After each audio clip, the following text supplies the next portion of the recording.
Hello everybody and welcome back inside the box for another episode of Gunpla Kitbash with me, Kukamatsu. In this episode we're testing black CA glues to see how good they are at gap filling.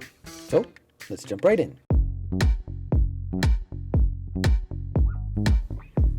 Okay, a slightly different kind of video this week. I'm going to be testing out some glues. The number one question that I get on the channel is what kind of black super glue are you using? And the answer to that is this is Black Widow by AK. That's the only black glue I've ever used. I've had some suggestions of other types of black glue that people have tried, and I wanted to try some of them for myself. So I basically bought what I could in Canada, what I could find. So I have the Black Widow. I have this one, which is called, I think, CEC Corp, which I found on Amazon. Then this is IC2000, which is made by Bob Smith Industries, which I found online at an online hobby store in Canada. And then I also am going to include what I used to use, which is the clear glue, which is also a Bob Smith Industries glue, just the straight up gap filling medium. Now in your country you may have access to other kinds of black glue. This is just what I happen to have access to. So basically my plan is to take these 4 parts, which are from Zaku 2. What I'm going to do is just fill that hole with styrene and the glue on each one of these, and then also probably put a piece on there so I can test an inner corner and see how they compare to each other.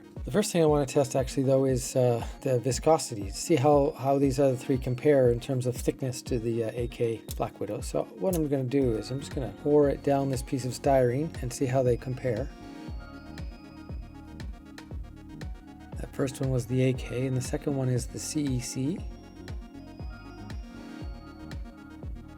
Bit thinner. The next one is the Bob Smith Industries IC2000.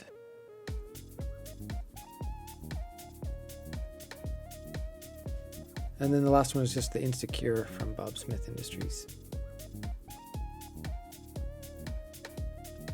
And of course you can immediately see why I switched to the black glue. If you haven't watched my channel before, the reason I used to do all of this gap filling with the clear glue, and it works fine, it works great actually. The difficulty is that it's hard to see and it's hard to know where it is, and it's got a refraction quality to it. It's hard to tell if you've got the surface just right, and so I switched to the black glue to just be able to see it better. So it looks like the AK flowed pretty well down there. The CEC was very thin and not as black, maybe because it's thinner. The IC2000 is much thicker and the Instacure is also thicker.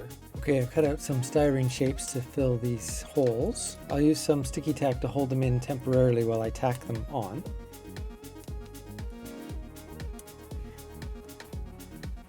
I'm pushing the styrene slightly above the surface just so I have some styrene to file there once I get it glued on. So let's start with the AK Black Widow.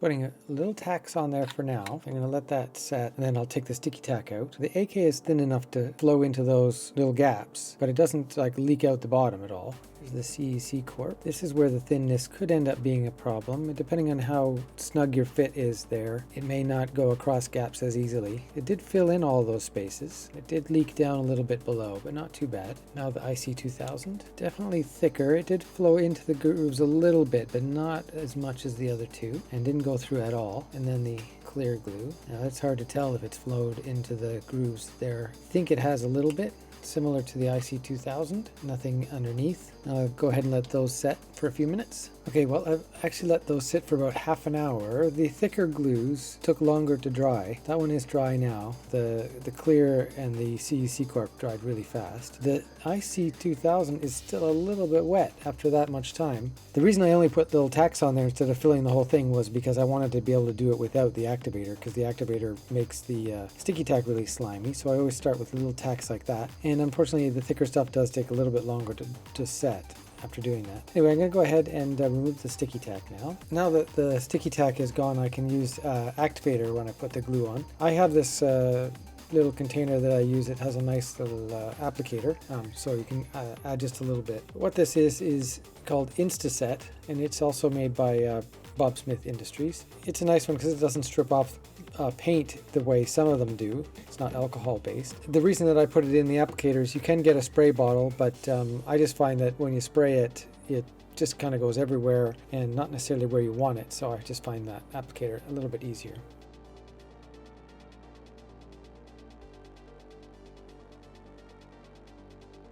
And the reason I use Superglue or CA glue as a gap filler is instead of putty is mostly just because putty takes ages to dry, and I want to be able to put it on, work it, put it on some more, work it some more. It's a really quick and fast process, and it actually makes the reshaping thing something that turns out I really enjoy, whereas before I always avoided that kind of a situation. Since I sort of discovered this process, I have been doing a lot more reshaping stuff in my projects. So first I'm going to start with the big file and just see how it goes. I use the big file to get rid of the main thickness of the glue and of the styrene that's sticking up there. The AK does file pretty nicely, and you get a fairly good surface straight off the bat even with such a rough file. The coverage is quite nice. I don't see any obvious holes to fill. Let's try the CEC Corp. Well, the CEC appears to have a bunch of holes in it. It's hard to tell for sure. Certainly feels like it with my fingernail running across it. And I can say that the filing feel was not as nice. Let's try the IC2000. The IC2000 looks pretty good. It's hard to tell. There might be a couple of little divots in there that will need filling. Not too bad. Not too unexpected to have a little bit of that kind of stuff on the first go round. Overall, pretty good result. Now we'll go for the clear. And the clear was pretty good as well. Definitely a small divot right there. Not unexpected, but overall pretty easy to file and a pretty good result. Difficult to see for sure. Let's move on to the next part of the test. Okay, I have some I-beam styrene, also called H-column. What I'm going to do with this is I'm going to glue it on like that, and I will fill it up, and I will put glue in that corner and then clean it out to see what kind of corner I can get with that. The inner corner I always find to be the hardest thing when you're reshaping stuff, so I want to test that with these for sure. So starting again with the AK. The activator seems to be working equally well with all four of the glues, so I don't think that's really a consideration to worry about. Now that I have that on there, I do want to fill the top channel, see how much it takes to get that full. It's definitely going to take multiple passes with all of these glues. It's a question of which one can do it more effectively. First pass of the AK definitely didn't fill it up. It got pretty full. Let's see how the second pass goes. Okay, definitely appears that the AK has gone over the top, so I'll give it a little bit of a file.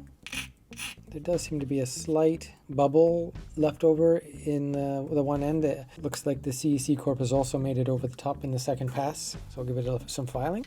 That has also left a little bit of a hole and some, I can see tiny surface holes as well, but not too bad. IC2000 definitely made it over the top on that second pass. There is also a divot there. It looks like maybe there was a slight divot in the second pass, so it didn't quite make it over on all of it. But overall, a good result. Looks like the clear made it over the top. I think I'm there now. Hard to tell. I think there are some divots in there. Can't really see for sure. Okay, the next thing I want to do is apply some glue with the toothpick into the inner corner here. Make sure that I get enough in there to fill the little gap. Normally how I deal with inside corners, and by the way, if you have a better way, please let me know in the comments, because as I said before, I think it's probably the most challenging part to get right when it comes to shaping. I often will do a little bit of initial just cutting in to that corner just to get any of the bigger chunks out, and then I'll scrape along. It doesn't make a great noise, but I will scrape along with the blade and basically carve it out.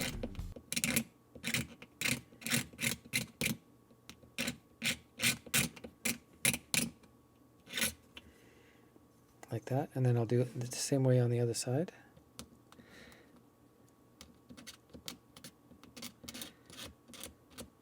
There we go, that leaves a nice filled gap there and a nice 90-degree corner. Let's see how it goes with the CEC Corp stuff. Well, that scraped out a lot faster than the other glue. I get the feeling that it is softer. I'll be curious to see what it looks like when I spray this gray to see how well it's filled that gap, because maybe this is a specialty glue that I can use just for that kind of 90-degree inner corner. If it gives a good result, it might be good for that purpose. We'll see. Okay, on to the IC2000. There we go, that looks pretty good. And that felt pretty similar to the AK stuff. And now the clear. Okay, clear glue went pretty well, I think. Once again, hard to tell just by looking, but we will see. Actually, I don't know if you can see this, but I can see some damage on the styrene itself. That's, I mean, one of the drawbacks of the clear is you just can't see what you're doing. So my tendency is to overdo it and start damaging the styrene. Okay, next thing I want to do is give these a quick sand with the sanding sponges and see how it responds. Okay, I've done each with the 120. Overall, they felt pretty much the same except for the CEC Corp. Just felt a little rougher, not as nice of an experience. I will go through and do all of my other grits here and just get it to a nice surface on all of them. Okay, there we go. Okay, I have one more step to go, which is going to be to paint these gray. Normally, I can see some little divots in here, and I would do a second pass of spot repair on that before I would go to the gray paint. But just to keep them all sort of in the same ballpark, I'm going to go ahead and paint it without doing that extra little step. I don't expect it to be ever be perfect on the first pass. The first time I paint it gray, I always expect it to reveal some imperfections that I need to deal with. So that will be the case with these for sure. So I will go ahead and set up to paint these guys. Okay, let's take a look. The AK, not 100% perfect. I can definitely see some lines in there, but pretty good. The CEC Corp definitely had a little bit more trouble. Divot there. In the corners, it actually was not that great, despite my hopes that it would be a good way to use it because it was so easy. It actually gouged it out pretty good in there and didn't really fill the gap itself. I can see a little bit of a gap in there. IC2000, a couple of little repairs also required there. Not quite as good as the Black Widow, maybe because it's thicker, doesn't flow into those spaces quite as well, but definitely doable. And then the clear actually has the most problems just simply because I couldn't see them. I know I can fill all that kind of stuff and get a good result, but there are so many left over that it would just be more of that second pass, filling it up and then painting it gray to see it again. So my personal conclusion is that I would still probably use Black Widow as my default. If you can find it, I really highly recommend it. It is a great consistency, easy to sand, easy to see. The closest thing to that is the IC2000. So if you can't find the Black Widow, IC2000 is much more available, particularly in the US and Canada, and gives very good results, gives very similar experience to the Black Widow. Probably the one I would not recommend using is the CEC Corp, just because it's too thin and doesn't sand very well. 100% you could use it and you could get a good result. It's just that it's not quite as good as the other two. And that's true of all of these. You can use any of these and get the result as long as you're willing to put the work in. So I'm really splitting hairs to a certain extent, just trying to discover which one I would use myself. And then of course the clear, which is one that I've used before. And if you watch my first series, the Strike Rouge, I was using clear glue at that time, and definitely you can get good results by doing that. It just takes a little bit longer and a little bit more back and forth, painting it gray, seeing the imperfections, fixing them, painting it gray, seeing the imperfections, etc. But you can get there. So if you can't find the black super glue, absolutely I would recommend using the clear stuff as a filler. And the nice thing about that is you can get it in different thicknesses as well. Much more variety in the clear version than in any of the black versions. These are all kind of medium to thin, whereas you can get this in much thicker, much thinner, etc., depending on what your personal taste is when you're doing this kind of work. Overall, I do recommend using super glue or CA glue as an alternative to any kind of epoxy putty or the Tamiya modeling putty or whatever else, for the simple reason, like I said before, it is quick to use, it sets fast, and you just can get in a flow of working it, building it, and working it. Whereas with the putty, you typically have to wait hours before it sets. It often shrinks. You find out after you sand it that it didn't quite fill it all the way. You have to do it again, and it's a much longer process. And for me, using the super glue is just a great way to get quick results and nice results, and get in the flow and not worry about it. If you can't find any of these glues, I would recommend you do some similar testing to find out if there's a black glue that you can find where you live that you want to try out. And if you do that, please do put it in the comments and let us know how it goes, and then what your recommendation is in terms of what you can find and how it turns out. So this has been kind of a different kind of video than I normally do. I just wanted to do this because a lot of people have been asking about the black glues, and I was curious to know how the other ones compared to what I had been using. I think I kind of lucked out with the one that I did start with because it is so good. Hopefully it becomes more popular and more widely available. I hope this has been helpful. If you've been curious about the black glue that I've been using and how these compare, I will be returning to the Blitz Gundam build next week. Thank you very much for watching. That is the end of this week's episode. I hope you found it helpful, and if you did, I'd appreciate it if you give me a like on your way out, and we'll see you in the next one. Bye-bye.